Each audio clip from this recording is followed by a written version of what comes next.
The 6 o'clock news starts right now. A cold and gray start to the week, and the weather is actually expected to get a little bit better before the temperatures really drop with that hard freeze later this week. Adam Caskey with all the details on that and what we can expect until then, coming up in a few minutes.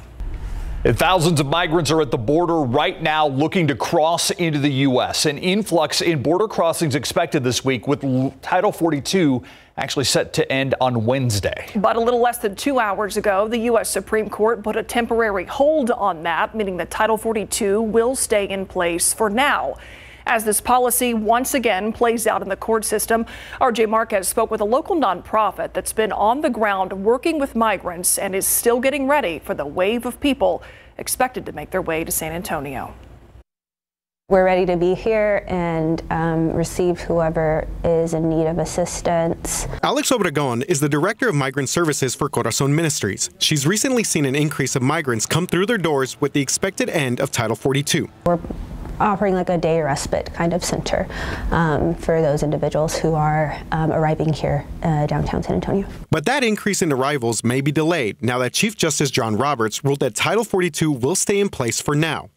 It's a policy put in place under President Donald Trump during the pandemic that allows Customs and Border Protection to turn away migrants seeking asylum.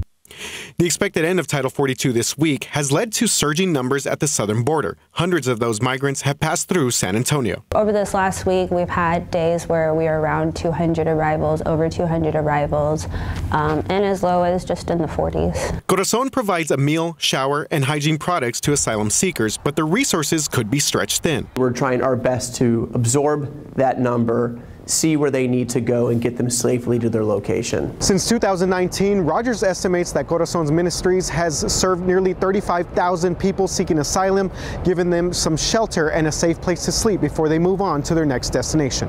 We will try to be ready as best as we can for our siblings who are seeking asylum, and that's increasing our resourcing, our operations here at the church. Corazon says that their goal is to ultimately get migrants safely to their next destination, but they expect the number will go up in the next few days and they will be ready. We will be here, we'll be ready. We'll be helping people transport to the Migrant Resource Center. We'll help people get safely to the airport or the bus station. If you ever found yourself in this kind of situation, I'm sure that you would want someone to be able to assist you. RJ Marquez, KSAT 12 News. Meantime, some new video giving a closer look inside a migrant processing facility in El Paso. This was taken by Republican Congressman Tony Gonzalez, showing the crowds of people inside there. A portion of Gonzalez's District 23 includes El Paso. Many of the migrants here covered by heat blankets, others standing, waiting. Border cities are bracing for another surge of migrants as Title 42, that policy restricting immigration, was set to expire this week, but again, it is currently on hold due to an order from Supreme Court Justice John Roberts. Two teenagers are in trouble tonight. One medical, one legal, after police say one shot the other while playing with the weapon inside a West Side apartment. As Katrina Weber shows us, police are treating this case as a crime. From the scene outside, patrol cars and flashing lights, it is clear there's trouble inside an apartment in the 7200 block of Marbach Road. Police say it had to do with two teens, 16 and 17-year-old boys, and a gun apparently in the wrong hands. A police report says when officers arrived around midnight, they found the younger boy with a gunshot wound in his chest. It says they also found the 17-year-old there, telling them the shooting was an accident. Police say he told them the victim was his friend and he didn't mean to shoot him. He says he didn't think the gun was loaded when he pulled the trigger. The 16-year-old was rushed to a hospital and at last check was in serious condition. Police took the other teen into custody. Although what happened here may have been an accident, police say that doesn't mean there won't be consequences. And they say right now the teen who allegedly did the shooting is facing criminal charges. Reporting from the West Side, Katrina Weber, KSAT 12 News. Today marks 13 years since a teenager was shot and killed on the city's south side, and San Antonio police and Crime Stoppers still looking for information in this case. Officials say 17-year-old Paul De Leon was shot by someone in another vehicle at the intersection of Fair Avenue and South New Braunfels. It happened December 19, 2009. So far, all police know is the suspect's vehicle is a white Nissan Frontier truck. If you have any information, call Crime Stoppers at 210-224-STOP. New at 6, when bravely leaving an abuser, domestic violence survivors have many fears on their minds. A new study by the Texas Council on Family Violence found the #1 concern, though, was housing. Where will they live? Courtney Friedman found out what transitional housing options are available locally and if the economy has made them more scarce.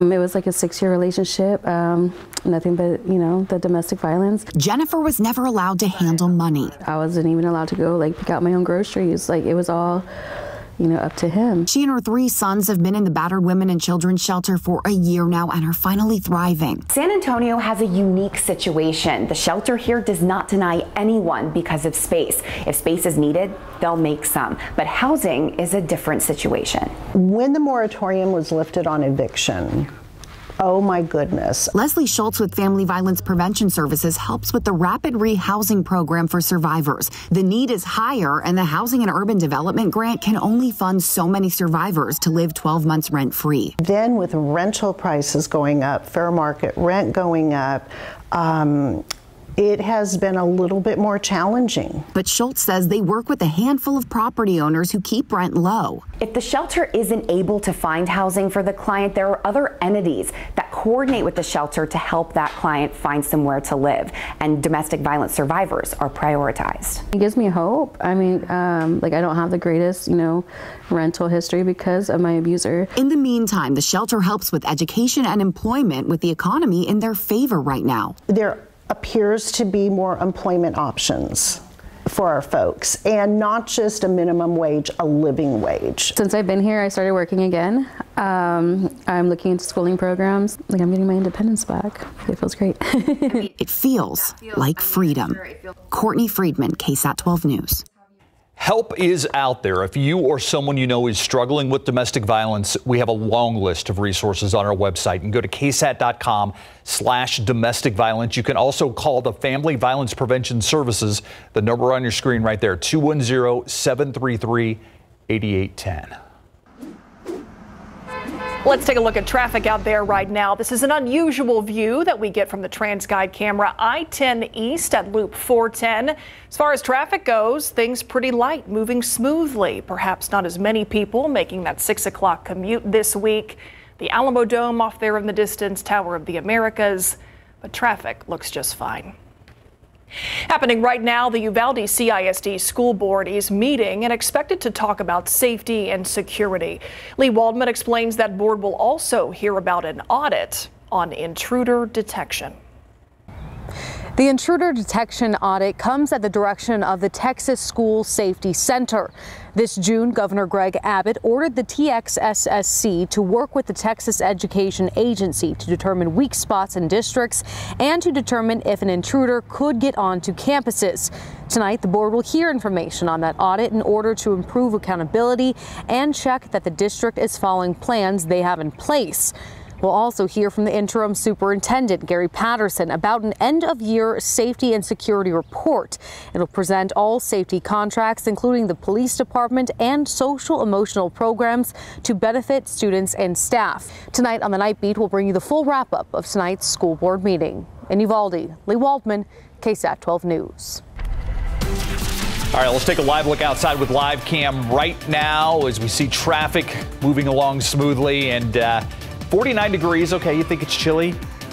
Just wait. Just wait. Hold on to your hats. Yeah, and you will need to hold on to your hats come throughout Thursday afternoon and Friday morning because the wind's going to pick up with the colder air. This evening, nothing to worry about, nothing to really plan around. And temperatures just falling through the 40s. By 10 o'clock, 45. Midnight, we're at 44 degrees. Tomorrow morning, we start the day in the low 40s, about 43 around San Antonio. You get into some upper 30s in the hill country. Bernie, 39 along with Comfort. In Bulverde, 39 in the morning. Morning temperatures, well, you're not going to notice them, and fairly seasonable through Thursday morning. 45 degrees Thursday morning, then the cold air arrives. Friday morning, we're down to 18 degrees for the air temperature. Saturday and even Christmas Day, closer to 20 degrees. So a hard freeze for 3 mornings in a row. We'll be back in a little bit to talk about the afternoons those days and how this little cold outbreak will compare to what we had back in February of 2021 in just a bit. See you then. Thank you, Adam. Well, news around Texas, a rough flight from Rio de Janeiro landing in Houston today. Almost a half dozen needing medical treatment. Turbulence injured 2 passengers and 3 crew members on a United Airlines flight arriving at Bush Intercontinental Airport. The injury is not life-threatening. All are expected to be okay. United Airlines issued a statement to ABC News saying they are grateful to their crew for keeping everyone on the flight as safe as possible considering the circumstances. This comes a day after about 3 dozen people were hurt during turbulence on a Hawaiian Airlines flight. 11 of those people listed in serious condition, according to Honolulu Emergency Medical Services. Santa has his reindeer. We have the U.S. Postal Service to make sure those cards and presents arrive on time. Tonight on the Night Beat, we're taking you inside San Antonio's mail processing center during its busiest time of the year. What you need to know if you've still got things to mail for Christmas. Well, with 6 days left until Christmas, Santa's sleigh, no doubt, getting that final tune-up. But there are some helpers right here in San Antonio who are already making some Christmas wishes come true. Today was the angel tree distribution for the Salvation Army, and we talked to parents who tell us it's those angels that will help make their Christmas merry and bright. Happy holidays! One by one, car after car pulling up outside the Angel Tree Toy Shop. 137, your car is right here. Collecting Christmas gifts from the Salvation Army. The Angel Tree program pairs the wish list of a child in need with a donor. For local mom Melissa, this is her 3rd year benefiting from those angels. A lot of us don't have too much money and stuff to be out and buying, a lot of gifts that, that can be helped. Dozens of volunteers loading toys into trunks all morning long. Bye, Merry Christmas. Bye. Rudy Barone waited in line to get gifts for his daughter, and he's grateful. I'd just like to say thank you for helping support us out, helping us, help my daughter give us a little bit more of a Christmas than what we were able to do for her, but it's a very helping hand. With inflation still up over 7% this Christmas, the families we talked to say this 100% donor-driven program helps ease that burden during the holidays.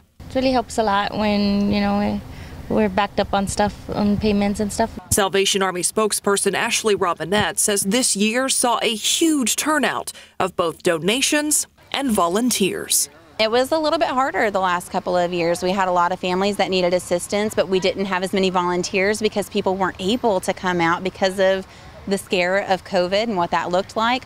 But this year, the giving is up, and so is the volunteerism. Merry Christmas. This year, around 4,600 children, along with some seniors, signed up for the Angel Tree program, and organizers say they were able to fulfill every single wish.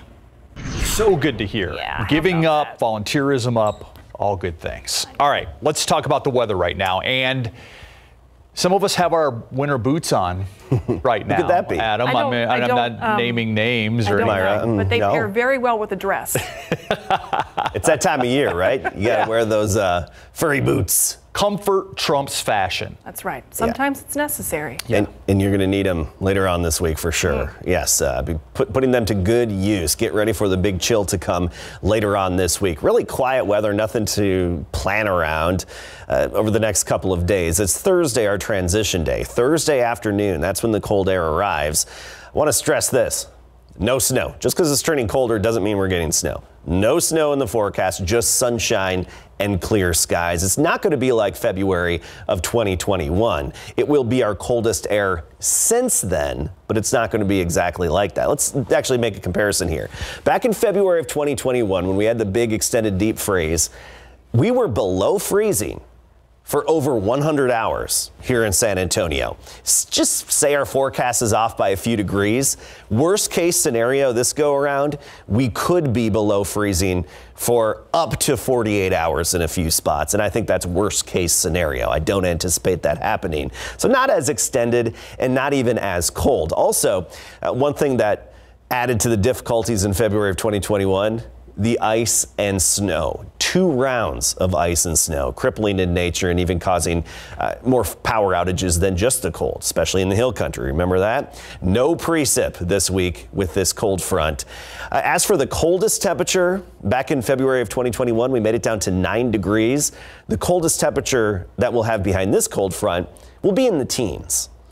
18 degrees in San Antonio is what we're expecting for the very coldest temperature. That's going to be Friday morning. So you look across the state, west of San Antonio, basically west of 281, we had temperatures in the 60s where we had some sunshine. Elsewhere, a little bit cooler. Right now, officially at 50 degrees in town. But you can see the cold air, the Arctic air, just starting to dip down from Canada now. Parts of Montana, Cut Bank 23 below zero at this hour. You get up into Canada, Fort Nelson 35 below, Dawson Airport 47 below zero, and even nearby in Whitehorse 36 below. Fairbanks is minus 33. That's the core of the cold air, and the core of it isn't going to be overspreading our area. That's going to stay off to the north, but we don't need the core of the cold air to be significantly impacted by this cold front.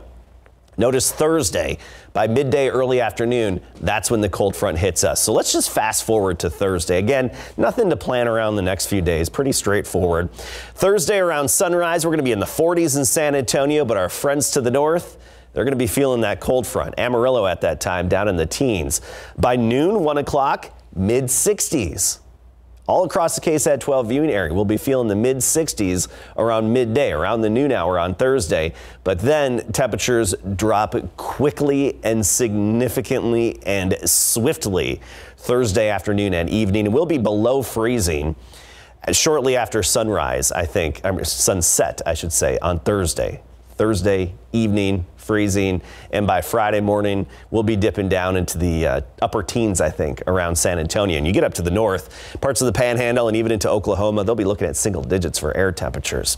So a high temperature trend, upper 50s Tuesday, Wednesday, Thursday. Remember, by noon, we're in the mid 60s, then temperatures fall off. And we will have the hard freeze thereafter in the mornings, Friday through Sunday, but the afternoons will be above freezing. Friday, barely above freezing at 35, but by Saturday, we're up to 40. Christmas Day, we're up to 50 degrees. Remember back in 2021, for 4.5 days, we were below freezing. Our afternoons didn't even get above freezing. That's not the case in this situation. Let's talk about precipitation. We had 0.3 inches officially in the rain gauge at the airport. Now the heavy rain, East Texas, Louisiana, parts of the southern Gulf states there. This dip in the upper level flow, that helped us out today. And otherwise, we're just looking very dry, not even a chance. I'm showing you this because I just want to reiterate, no, we are not expecting any precipitation with the cold air that's coming later this week. Tomorrow, a little bit of sunshine, but I think we'll have some fog early on. So if you're out traveling early, anticipate the fog, 43 degrees, then some sun and 58. There's that cold air. It arrives by Thursday afternoon and evening. Those morning temperatures, prepare for the hard freeze, especially if you're leaving town. Take the necessary precautions before you leave. I like that graphic that you showed. Yes. 0% across the way for precipitation. Is he trying to emphasize something here? I think he's bringing home the fact. Not February 2021. You know me so and well. Not going to be a white. A cold week. Not going to be a white Christmas. Cold now, Christmas. ERCOT still needs to live up to their side of everything. That's okay. Right. We'll see how that goes. Yeah, there's no predicting that. All right, so the Alamo Dome, I remember the glory days of the Alamo Dome, you know, when Shaq and Kobe would come to town and they'd sell out the upper deck. I mean, well, now, remember, they're going to do this in the Final Four configuration, which is not the half curtain. This is the entire Alamo Dome, and that's over 65,000 seats. So how are we doing on trying to break that NBA regular season record? The latest update on that. Look at the dome in all its glory. Remember that? And no surprise here, Texas star running back declares for the draft. Coming up.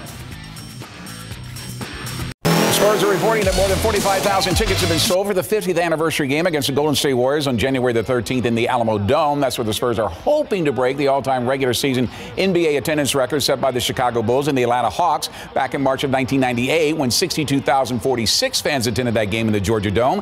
Michael Jordan's last regular season game as a member of the Bulls. Let's just hope they have the water cannons muzzled for this big event. Meantime, the Spurs are in Houston where they will face the Rockets in just over 30 minutes from now to try and snap out of their two-game losing streak. That's after they lost to Miami in Mexico over the weekend, 111-101. In that game, Jakob Poeltl marked his comeback by scoring 7 points, 7 rebounds, and a limited 21 minutes of action after missing the last 6 games due to a bone bruise on his right knee. Keldon Johnson led the Spurs with 22, but will miss tonight's game in Houston after experiencing tightness in his right hamstring. Here's that matchup, 7 o'clock tip time. Highlights for you tonight on the Night Beat. Texas All-American running back Bijan Robinson confirmed today what we already knew. He is declared for the NFL draft in 2023. The junior will give up his senior season to turn pro after the Doak Walker Award winner racked up 3,410 rushing yards in 3 seasons at UT to become the 4th all-time leading rusher in Longhorn history behind Ricky Williams, Cedric Benson, and Earl Campbell. Robinson made it official today with this release on social media. I am declaring for the 2023 NFL draft. Even though this chapter is coming to an end, this journey's not over. I'm always going to be a Longhorn. I bleed burnt orange. Thanks, Longhorn Nation, for everything, for everything.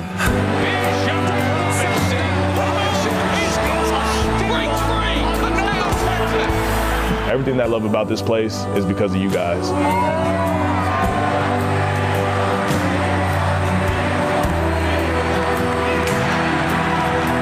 Try to do everything the right way to represent you guys and this whole university. I appreciate you so much, so much. I love my teammates. I love everybody here. I'm a Longhorn forever. It's been a blessing, and welcome. This makes it official that Robinson will not appear in the Valero Alamo Bowl 1 week from this Thursday when Texas meets Washington in the Alamo Dome on December the 29th.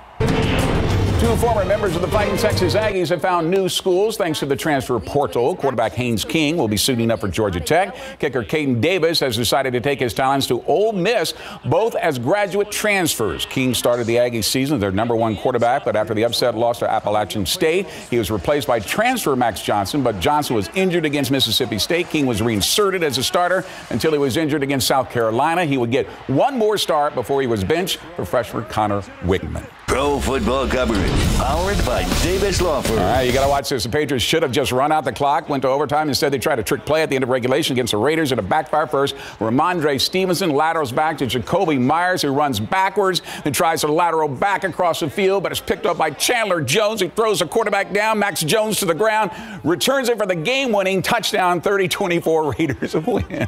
You got to be kidding me. You could have just run out the clock and gone to overtime. Right, you do that if you're behind. Yes. You don't do that if you're tied. Bad choice. Yeah. But Bill Belichick had some. Oh, he had some words, yes. Choice words. Yeah. Probably didn't giggle like I did. Nope. Our KSAT Q&A is up next. You never know, maybe.